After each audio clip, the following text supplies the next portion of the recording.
예, 오늘 소개할 책은 플랫폼 레볼루션이라는 책으로서 이렇게 생긴 책을 제가 준비해 보았습니다. 저자는 세 명인데 엘스타인, 초더리, 파커.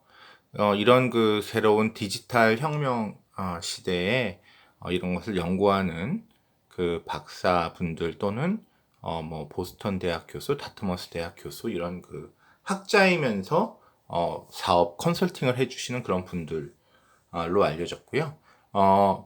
플랫폼이 무엇인가? 여러분들 많이 들어보셨겠지만, 많이 알고 계시겠지만, 다시 한번 설명을 해보겠습니다. 지금 뭐 유명한 거는 우버, 아마존, 에어비앤비, 이런 것이 대표적인 플랫폼이라고 하는데요. 우버는 차량을 한 대도 갖고 있지 않지만, 사람들이 우버를 이용해서 차를 부르고 그 차를 이용하고 있습니다. 즉, 차량을 소유하고 있지만 얼마든지 다른 사람을 태워서 나르고 싶은 사람들과 차를 택시 외에 이용하고 싶은 사람들을 맺어주는 거죠. 이런 맺어주는 것을 플랫폼이라고 보시면 좋지 않을까 생각하고요. 에어비앤비는 민박이죠. 그 자기 집에 그 빈 방이 있거나 자기가 어디 여행 가서 방이 비었을 때, 이 집에 좀 세를 놔서 그때 여행객들이 머물렀으면 좋겠다라고 했을 때, 이런 그 싼 민박에 머물려는 여행객들과 자기 집에 빈 방이 있어서 이것을 세를 놓으려는 여행객들이 뭐 수시로 이렇게 들어오게 하려는 이런 두 집단을 맺어주는 그런 플랫폼을 운영하는 것이 에어비앤비입니다. 그래서 판매자와 구매자들이 서로 찾을 수 있도록 무대를 만들어주는 그 무대를 플랫폼이라고 하는 것이죠. 플랫폼은 사실 제가 보면서 이 책에도 나오지만 국가와 비슷한 것 같습니다. 뭐 대한민국이 저에게 특별히 해주는 건 없고, 근데 제가 뭘 할 때마다, 물건을 살 때마다 세금을 떼어가고 봉급을 받을 때마다 세금을 떼어가고 이렇게 한다는 거죠.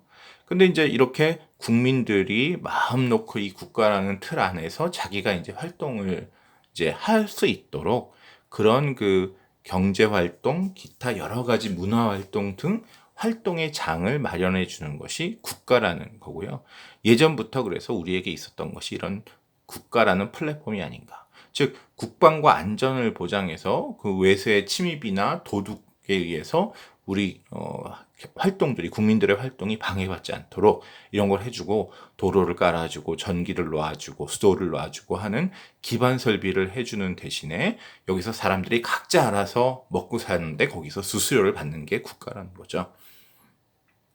이런 국가도 그 보면은 흥망성쇠를 하지 않습니까? 잘 되는 국가가 있고, 아예 시작도 못하고 망하는 국가가 있고, 잘 되다가 또 망하는 그런 국가가 있고요. 쇠퇴하는 국가가.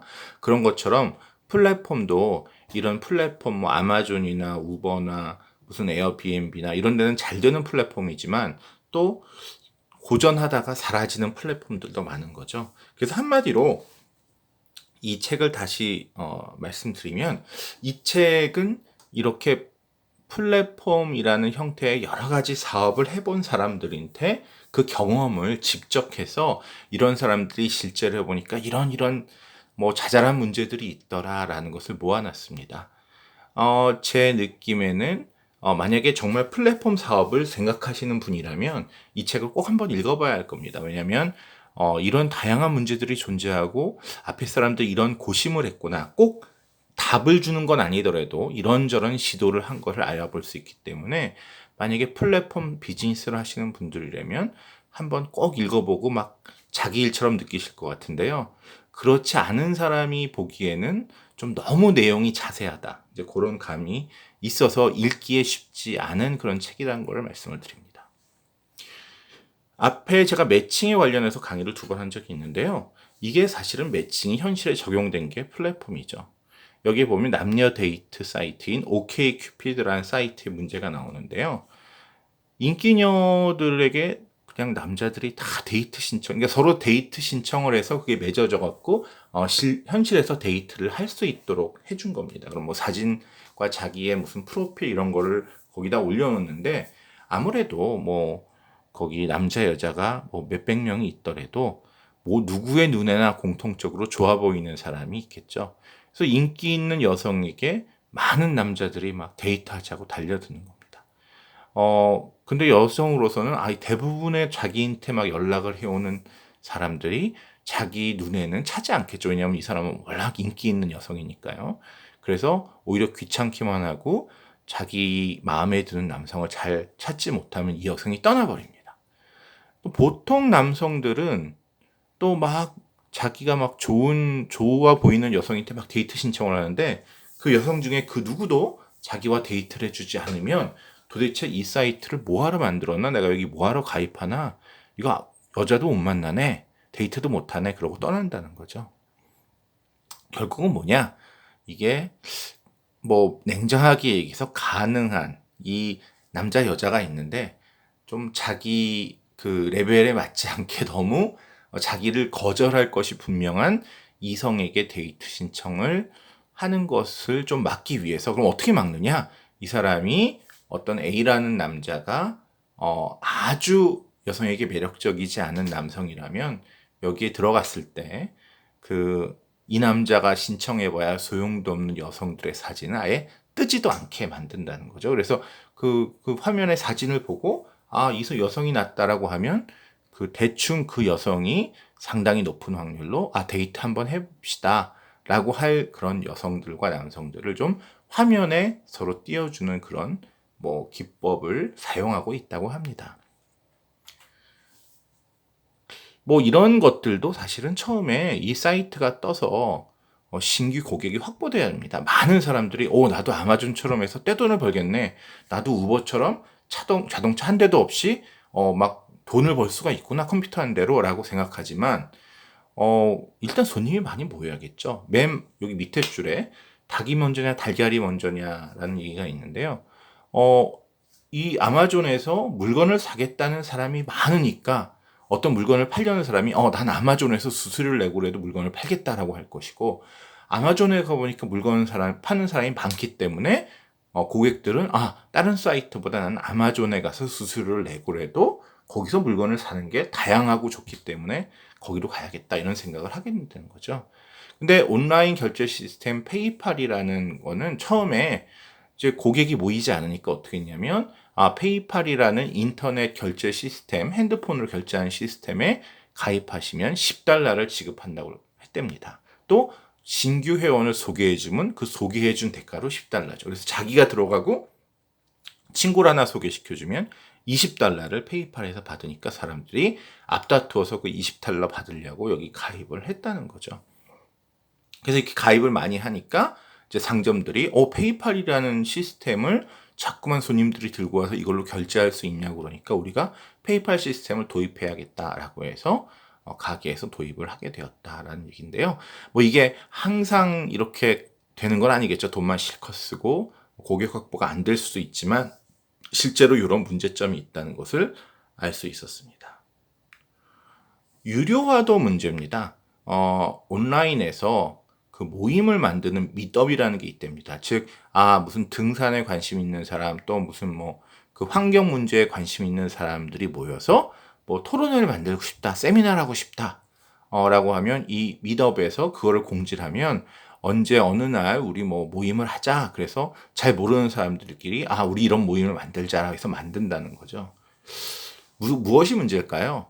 여기에 막 사람들이 막 몰려들어서 그러니까 무료였습니다. 몰려들어서 우리 무슨 강아지 모임을 만들자. 우리 그다음에 꽃 사진 찍는 모임을 만들자. 그래서 막상 가보면 거기 막 사람이 몇십 명이 있을 줄 알았는데 한두 명 모이고 꽃을 찍는다고 그러는데 그런 거 경험 하나도 없는 사람끼리 모여서 어떻게 찍는 거야? 이러면서 활동을 별로 너무 실망스러운 수준으로 하기 때문에 사람들이 점점 이 가입자들이 떠나는 그런 일이 생기고 또 하나는 이게 이렇게 모임들을 많이 만든다고 가입자가 생겼는데 돈이 하나도 안 들어오는 거죠.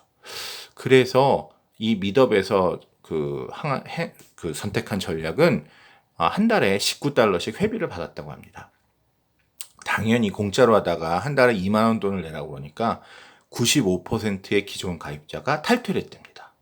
그래서 5%만 남았는데 재밌는 거는 이 5%가 모임을 만들면 이 사람들은 정말 돈을 내고 모임을 정말 만들려는 사람들이고 그전에는 그냥 재미로 한번 가입했는데 별로 활동을 안 하는 사람이죠.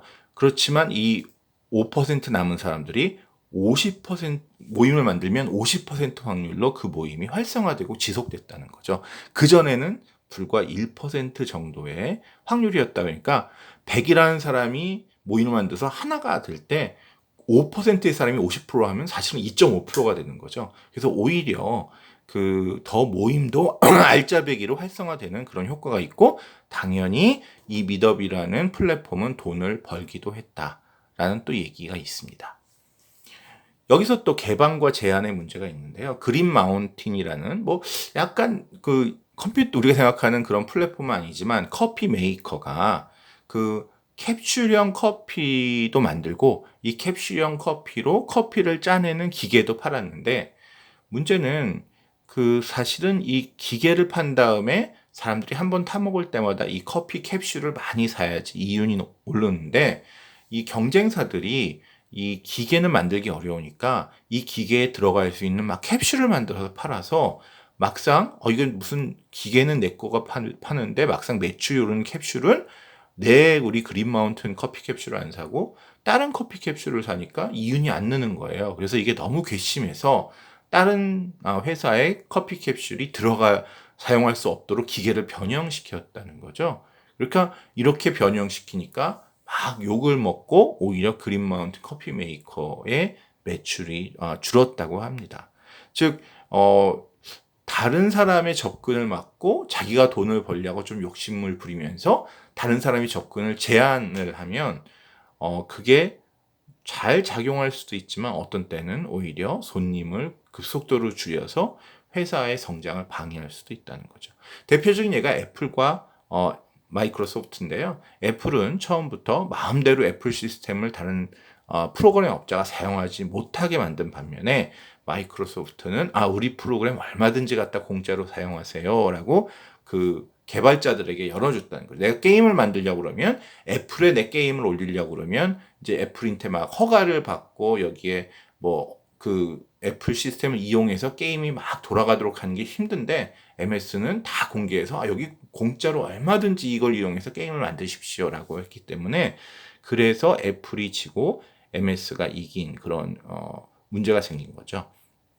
그런데 이 개방이 꼭 정답만은 아닌 것이, 개방을 너무 해버리면 이 아까 그린 마운틴 커피 캡슐에서도 보듯이 커피 기계는 그린 마운틴이 만들었는데 거기서 캡슐은 다 다른 회사 걸 쓰면 그린 마운틴 커피는 사실 돈을 어떻게 버냐는 거죠. 그래서 개방과 이 제한의 조화가 적절히 필요하다. 예를 들어 그런 생각이 들더라고요. 우리나라 면세점이 아주 활성화돼 있죠. 근데 면세점을 하면은 물건이 많이 팔리긴 하는데 국가로서는 어떻습니까?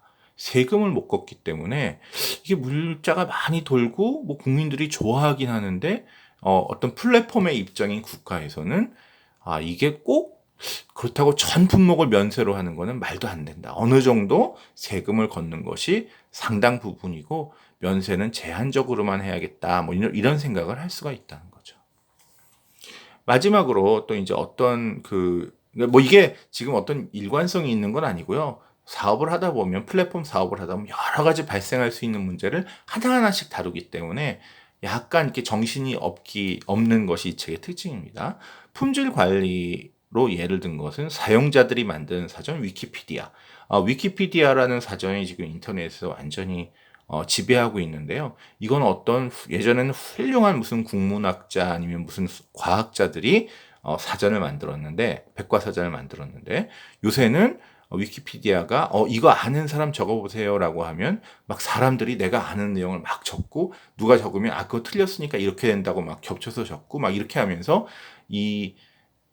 어떻게 보면 컴퓨터를 사용하는 사용자들이 스스로 공짜로 자기가 돈도 안 받고 글을 올려서 만드는 사전인데, 이걸 사람들이 많이 사용한 거죠. 근데 문제는 이렇게 사전을 만들 때 특정 일에 대해서 그 사실을 왜곡해서 올리는 사람이 있습니다. 무슨 어떤 A라는 사건이 있는데 사실은 A라는 사건에서는 영수와 철수가 있는데 영수가 잘못한 건데, 철수 친구들이 이 사건에서는 영수가